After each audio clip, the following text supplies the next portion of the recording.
ପିଲାମାନେ ଦ୍ୱିତୀୟ ଭିଡ଼ିଓରେ ତୁମେମାନେ କବିତାକୁ ଭଲ ଭାବରେ ବୁଝିଥିବ ଏବଂ ସେଥିରେ ଆଲୋଚ୍ୟ ବିଷୟବସ୍ତୁକୁ ତୁମେମାନେ ମଧ୍ୟ ମନେ ରଖିଥିବ। ବିଷୟବସ୍ତୁର ଆଲୋଚନା ସହିତ ବିଭିନ୍ନ ପ୍ରକାରର ପ୍ରଶ୍ନ ଉତ୍ତରକୁ ଆଲୋଚନା ଆମେ ସେଇ ଭିଡ଼ିଓରେ କରିଛନ୍ତି। ପିଲାମାନେ କବିତାର ନୂଆ ପଂକ୍ତିକୁ ଆଲୋଚନା କରିବା ପୂର୍ବରୁ ଆମେମାନେ ଟିକେ ପୂର୍ବ କଥାକୁ ମନେ ପକାଇ ନେବା। ଚାଲ ତାହେଲେ। କବିତାରେ ଧନ୍ୟ ମହିମା ତୋହର କାହିଁକି କୁହାଯାଇଛି କହିପାରିବା ଆମେମାନେ? ଧନ୍ୟ ମହିମା ତୋହର କାହାକୁ ଧନ୍ୟବାଦ ଦିଆଯାଇଛି? ଭାରତ ମାତାକୁ ଧନ୍ୟବାଦ ଦିଆଯାଇଛି। କୁହାଯାଇଛି କ'ଣ କୁହାଯାଇଛି କହିପାରିବ? ଭାରତ ମାତାକୁ କୁହାଯାଇଛି ମାତା ତୋର ମହିମାକୁ ଅନେକ ଅନେକ ଧନ୍ୟବାଦ। ପିଲାମାନେ ପୁଣି ଆମେ ଆଲୋଚନା କରିଥିଲେ ଦୁଇ ପାର୍ଶ୍ୱରେ ଦୁଇଟି ନଦୀର କଥା। ଭାରତ ମାତାର ଶରୀରରେ ଦୁଇ ପାର୍ଶ୍ୱରେ ଦୁଇଟି ନଦୀ ଅଛି। କ'ଣ କ'ଣ ସେ ନଦୀ ଦୁଇଟା ଟିକେ ମନେ ପକାଇ ନେବା। କ'ଣ କହିପାରିବ କୁହ ତ ଦେଖି? ହଁ, ସିନ୍ଧୁ ନଦୀ ଏବଂ ବ୍ରହ୍ମପୁତ୍ର ନଦୀ କଥା କବି କହିଛନ୍ତି। ଆଉ ଗୋଟିଏ କଥା ମଧ୍ୟ କହିଥିଲେ, ମନେ ପଡ଼ୁଛି? ଚରଣରେ କିଏ ବିରାଜିତ? ହଁ, ଚରଣରେ ବିରାଜିତ ମହାସାଗର। ସେଇ ମହାସାଗରର ନାଁ କ'ଣ କହିପାରିବ? ହଁ, ଠିକ୍ କହିଛ, ଭାରତ ମହାସାଗର। ଭାରତ ମାତାର ଚରଣରେ ଭାରତ ମହାସାଗର ପ୍ରବାହିତ। ଭାରତ ମହାସାଗରର ଜଳ ଭାରତ ମାତାର ଚରଣକୁ ଧୋଇ ଦେଉଅଛି।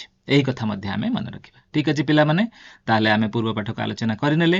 ଏବେ ନୂଆ ପାଠକୁ ଯିବା। ଠିକ୍ ଅଛି, ଆସ ତାହେଲେ। ପରବର୍ତ୍ତୀ କଥାରେ ଅଛି, ବିନ୍ଧ୍ୟଗିରି ବର କଟିରେ ଗଙ୍ଗା ଆଦି କେତେ ନଦୀ ଶୋଭେ ଶରୀରେ। ପିଲାମାନେ ଆମେ ଏଇ ଚିତ୍ରଟିକୁ ଟିକେ ଦେଖିବା।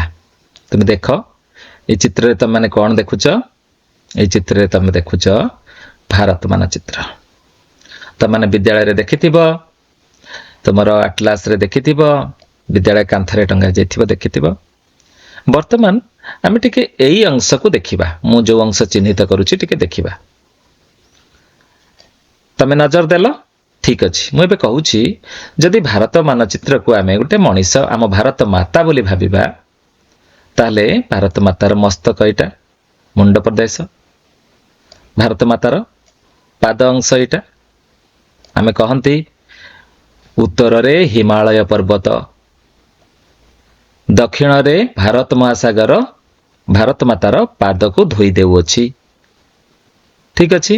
ଯଦି ଏଇଟା ମସ୍ତକ ହବ, ଏଇଟା ପାଦ ପର୍ସନ ହବ, ଏଇ ଅଂଶଟି ପାଦ ହେବ, ତାହେଲେ ଏଇଟା କମର ଭଳି ଲାଗୁନି? ଭାରତ ମାତାର କମର। ଭାରତ ମାତାର କମରରେ ବିନ୍ଧ୍ୟ ପର୍ବତମାଳା ଅବସ୍ଥିତ। କବିତାରେ କ'ଣ ଅଛି? ବିନ୍ଧ୍ୟଗିରି ବର କଟିରେ। କେଉଁଠାରେ? ହଁ, କଟିରେ। କଟିରେ ଅର୍ଥ କ'ଣ ବୁଝିବା ଆମେ ଏଠି ଏଇ କବିତାରୁ? ଅଣ୍ଟାରେ, କମରରେ।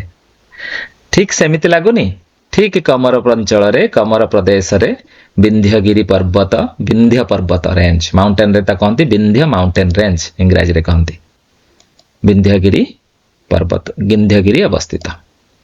ଠିକ୍ ଅଛି। ତାକୁ ଆମେ କ'ଣ କହିବା? ବିନ୍ଧ୍ୟ ପର୍ବତମାଳା। ଏଇ ଯେମିତି କୁହାଯାଇଛି ବିନ୍ଧ୍ୟ ପର୍ବତମାଳା। ତମେ ଚିତ୍ରରେ ଦେଖୁଛ, ଏହା ସମ୍ପୂର୍ଣ୍ଣ ପରିବ୍ୟାପ୍ତ, ଗୋଟେ ପଟରୁ ଆଉ ଗୋଟେ ପଟ ପର୍ଯ୍ୟନ୍ତ ପରିବ୍ୟାପ୍ତ, ଏପଟରୁ ସେପଟକୁ ପରିବ୍ୟାପ୍ତ। ପୁରା ଲାଗୁଛି ସତେ ଯେମିତି ଭାରତକୁ ଦି ଭାଗରେ ବିଭକ୍ତ କରିଦେଇଛି, ଏକ ସୀମାରେଖା ଭଳି ରହିଛି। ସତେ ଯେମିତି ଗୋଟେ ଅଣ୍ଟା ପଟି ପିନ୍ଧିଛି ଭାରତ ମାତା, ଗୋଟେ ଅଣ୍ଟା ପଟି, ସୁବର୍ଣ୍ଣ ପଟି ପିନ୍ଧିଛି ଭାରତ ମାତା, ଏକ ସୁବର୍ଣ୍ଣ ପଟି। ତାହେଲେ ଆମେ କହିବା ଭାରତ ମାତାର ସୁବର୍ଣ୍ଣ ପଟି କିଏ? ବିନ୍ଧ୍ୟ ପର୍ବତମାଳା, ଅଣ୍ଟା ପଟି। ଭାରତ ମାତାର ଅଣ୍ଟା ପଟି ହେଉଛି ବିନ୍ଧ୍ୟ ପର୍ବତମାଳା। ଏଥର ବୁଝିଗଲା କଥା? ଠିକ୍ ଅଛି। ଏଇ ବିନ୍ଧ୍ୟ ପର୍ବତମାଳା ବାବଦରେ ଟିକେ ଜାଣିବା। ଏଇ ବିନ୍ଧ୍ୟ ପର୍ବତମାଳା ଭାରତର ମଧ୍ୟ ଅଞ୍ଚଳରେ ଅବସ୍ଥିତ। ମୁଖ୍ୟତଃ ମଧ୍ୟପ୍ରଦେଶ, ଉତ୍ତରପ୍ରଦେଶ, ଗୁଜୁରାଟ, ଛତିଶଗଡ଼ ରାଜ୍ୟ ଦେଇ ଏହା ପ୍ରସାରିତ ହୋଇଅଛି। ଜାଣିଲେ? ଏହାର ଲମ୍ବ ପ୍ରାୟ 1050 କିଲୋମିଟର।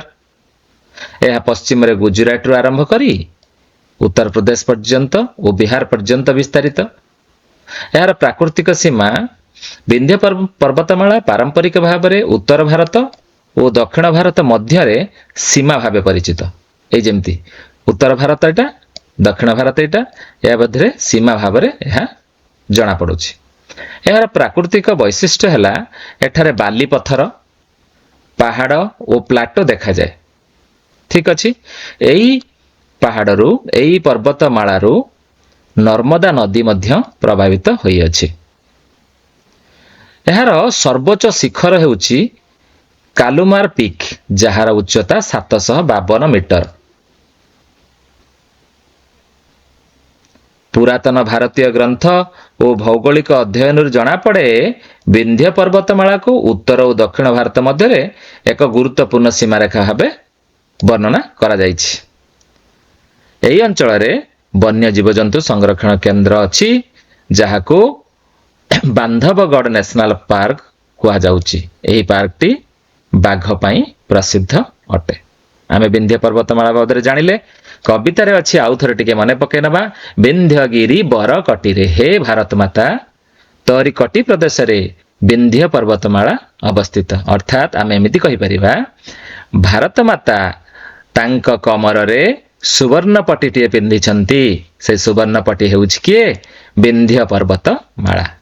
ତାକୁ କୁହାଯାଉଛି କବିତାରେ ବିନ୍ଧ୍ୟଗିରି ବର କଟିରେ। କବିତାରେ ଅଛି, କବି ବର୍ଣ୍ଣନା କରିଛନ୍ତି, ଗଙ୍ଗା ଆଦି କେତେ ନଦୀ ଶୋଭେ ଶରୀରେ, ହେ ଭାରତ ମାତା, ହେ ଆମର ପ୍ରିୟ ପବିତ୍ର ଭାରତ ମାତା, ତୋରି ଦେହରେ ଗଙ୍ଗା ନଦୀ ସହିତ ଆହୁରି ଅନେକ ନଦୀ ପ୍ରଭାବିତ ହେଉଛନ୍ତି। ଆମେ ଦେଖିବା କ'ଣ କ'ଣ ନଦୀ ପ୍ରବାହିତ ହେଉଛନ୍ତି। ଗଙ୍ଗା ନଦୀ ପ୍ରବାହିତ ହେଉଛନ୍ତି, ସିନ୍ଧୁ ଦେଖିଲେ, ସିନ୍ଧୁ ନଦୀ ମନେ ରଖିବା ଏଗୁଡ଼ିକ ସବୁ। ଯମୁନା ନଦୀ ପ୍ରବାହିତ ହେଉଛନ୍ତି ଭାରତ ମାତାର ଶରୀରରେ। ବ୍ରହ୍ମପୁତ୍ର ଦେଖିଲେ ଆମେ, ବ୍ରହ୍ମପୁତ୍ର ନଦୀ। ଗୋଦାବରୀ ନଦୀ, ଠିକ ଅଛି, ଗୋଦାବରୀ, ନର୍ମଦା ମନେ ରଖିବେ, ଏଗୁଡେ ଚେଷ୍ଟା କରିବା ମନେ ରଖିବା ପାଇଁ। ତାପ୍ତି, କୃଷ୍ଣା ଏବଂ କାବେରୀ। এই ଚିତ୍ରଟିକୁ ଯଦି ମନେ ରଖିବ ତାହେଲେ ଏଗୁଡ଼ିକ ବୁଝିଯିବ ଏବଂ ମନେ ରହିଯିବ। ପିଲାମାନେ, ପରବର୍ତ୍ତୀ ଅଧ୍ୟାୟର ଆଲୋଚନାକୁ ଏବେ ଆମେ ଯିବା। ଆମେମାନେ ଖୁବ ସୁନ୍ଦର ଭାବରେ ଆଲୋଚନା କରି ଏହି କଥାଟି ବୁଝିପାରିଲେ। ଏବେ ଆଉ କିଛି ନୂଆ ନୂଆ ପ୍ରଶ୍ନକୁ ନେଇ ଆଲୋଚନା କରିବା ଏବଂ ସବୁ କଥା ଆମେ ଜାଣିବା। ଠିକ ଅଛି ପିଲାମାନେ, ଯିବା ତାହେଲେ।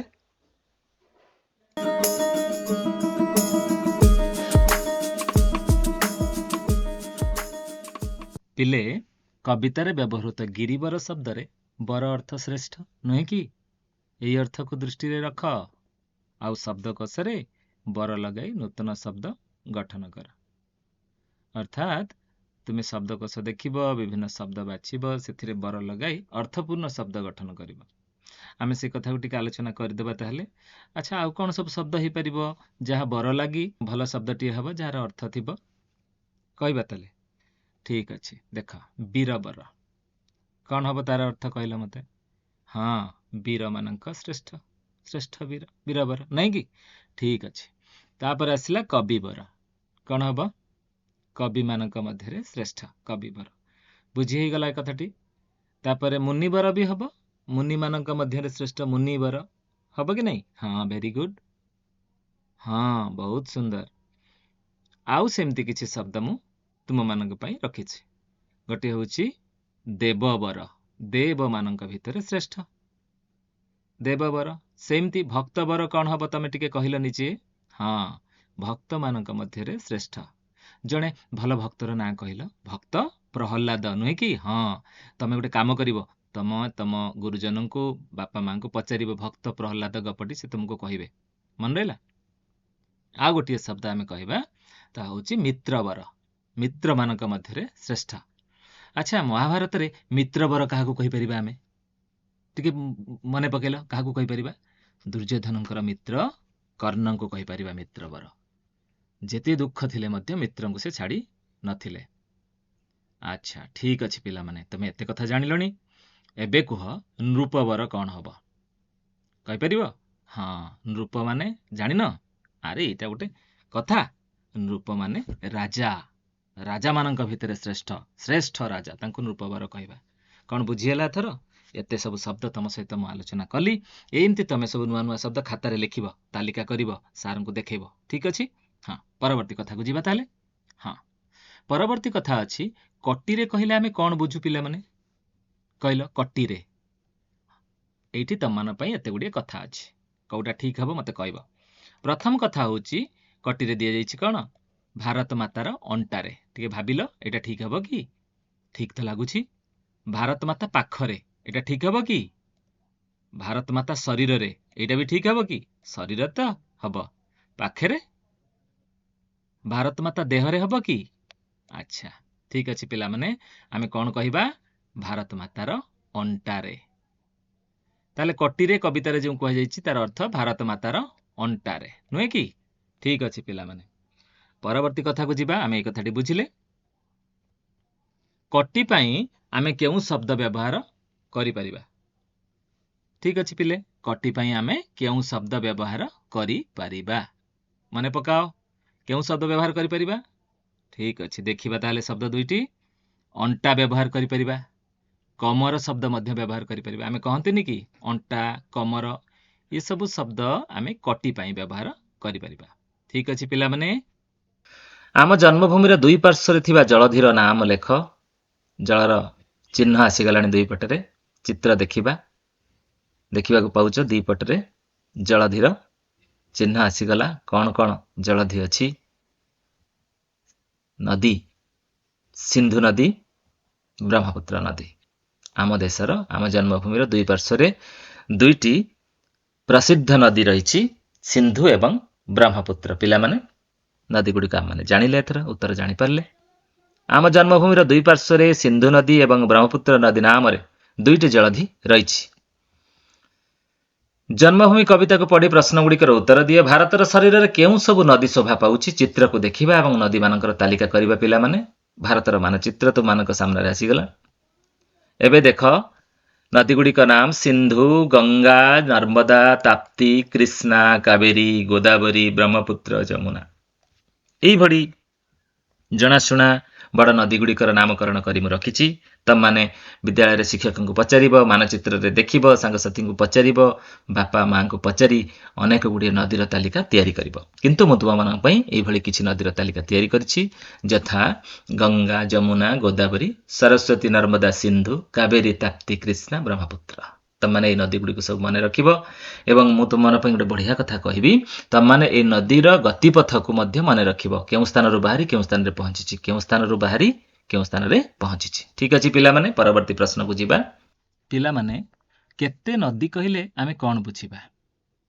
बढ़िया प्रश्न टे नुह मने पडुछि कविता रे कोठी अछि कहिलो गंगा आदि केते नदी शोभे शरीरे ए कथा नाही ताले केते नदी कहिले आमे कोन बुझिबा आमे बुझिबा केते संख्यक नदी केतोटी नदी अनेक नदी अल्प नदी मने पके कुह केउटा ठीक उत्तर हबो कहि परिबो कोन हबो केतोटी नदी नाही अल्प नदी नाही अनेक गुडिए नदी केते गुडिए नदी हे भारत माता गंगा परिका अनेक नदी तो शरीर रे प्रवाहित हेउछि ए कथा हमें बुझिले ठीक सेमती आ गोटे प्रश्न को जिबा शोभे शरीर यार अर्थ कौन कौन बुझिछ कवितारू याकू आमे केउ भाबरे बुझिबा यार भाव कौन शरीर रे शोभा खाली शोभा शरीर रे शोभा पाए ना खाली शोभा पाए कौन हैला कहलो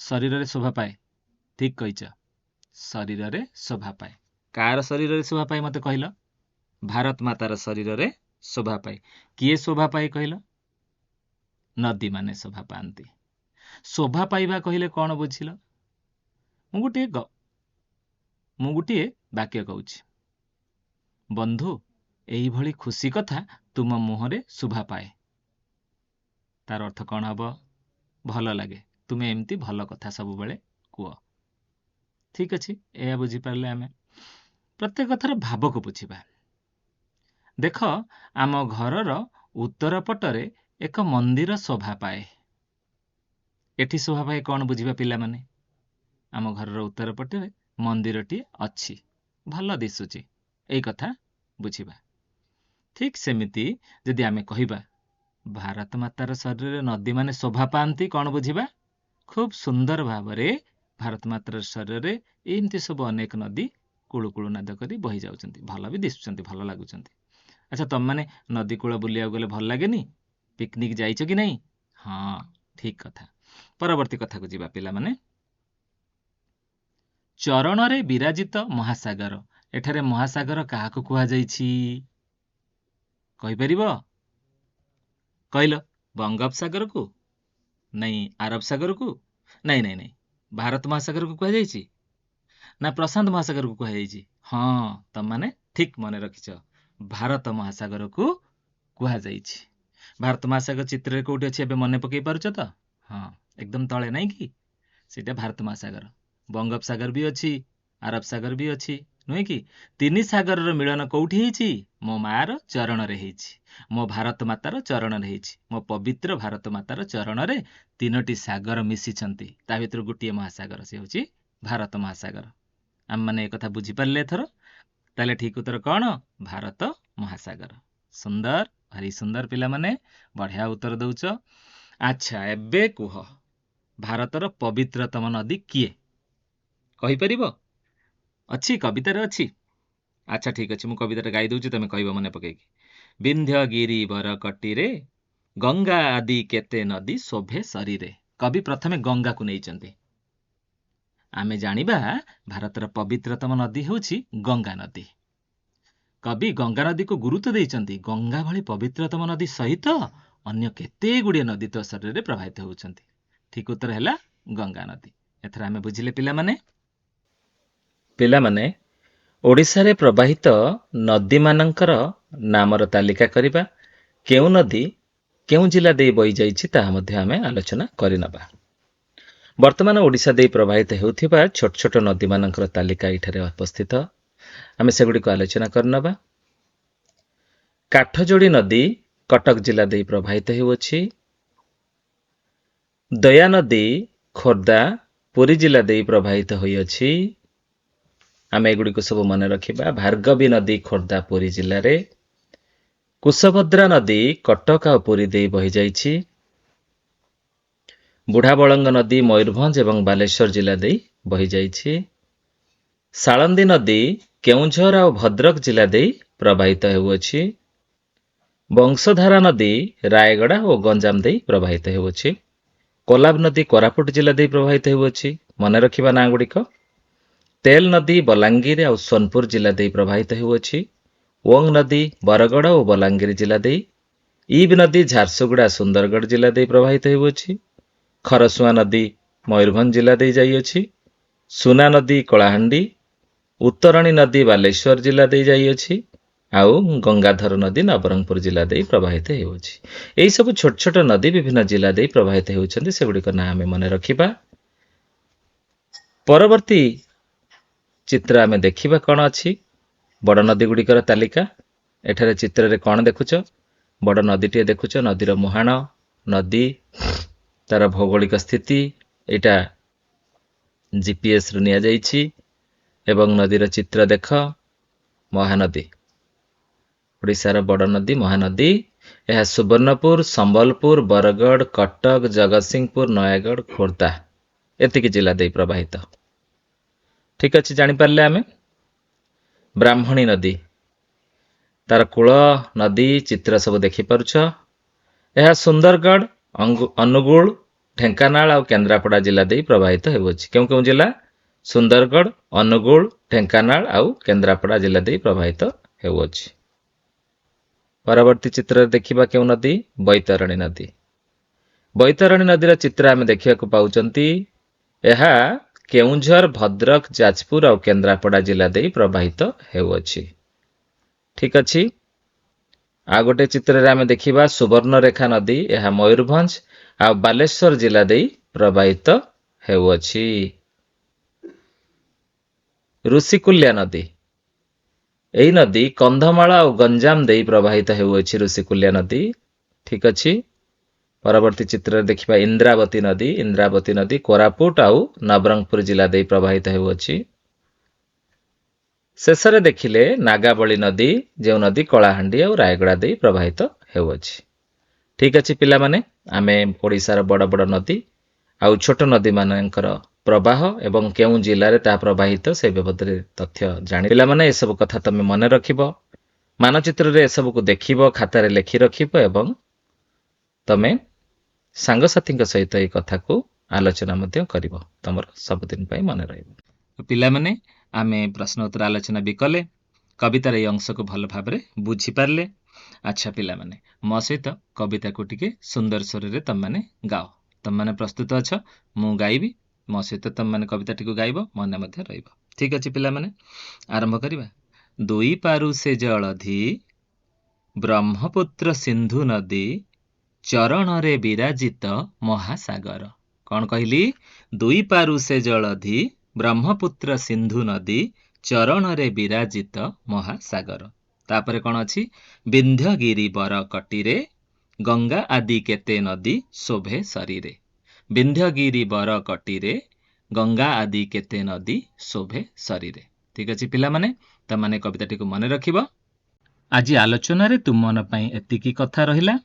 ତୁମମାନେ ଏସବୁକୁ ମନେ ପକାଇବ, କବିତାକୁ ଭଲ ଭାବେ ଗାଇବ ଏବଂ ମନେ ରଖିବା ପାଇଁ ଚେଷ୍ଟା କରିବ। ଠିକ ଅଛି ପିଲାମାନେ, ପରବର୍ତ୍ତୀ ଅଂଶକୁ ଆଲୋଚନା କରିବା ପରବର୍ତ୍ତୀ ଭିଡ଼ିଓରେ। ତୁମମାନଙ୍କୁ ଅନେକ ଅନେକ ଶୁଭେଚ୍ଛା। ଖୁସିରେ ଶିଖିବା ସମସ୍ତଙ୍କର ଅଧିକାର। ନମସ୍କାର।